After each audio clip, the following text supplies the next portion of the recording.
as a guy who spent a fair amount of time, and I mean this respectfully, on the bench as a goalie, and you'll see where I'm going with this, and a guy who spent an awful lot of time between the benches as an analyst.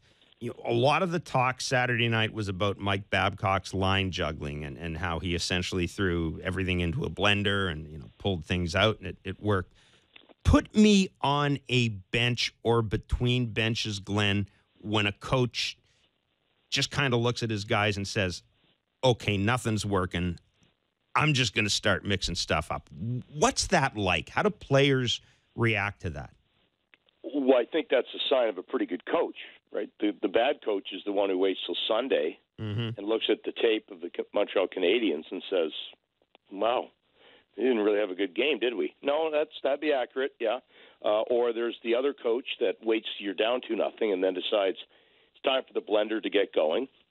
I think what Mike did superior on the weekend was, as it was 0-0, he recognized we're not going early, and we better get this thing going. And so I'm going to put together some groups that, are going to get this thing on track, and that's kind of, in my mind, what he did. He recognized that there wasn't chemistry with certain guys, and he found chemistry with some of the players. He knew that Austin Matthews was not going to come out of the gate and be the player that he is right away. He needs some time. So he had to get him going, and he managed to find that.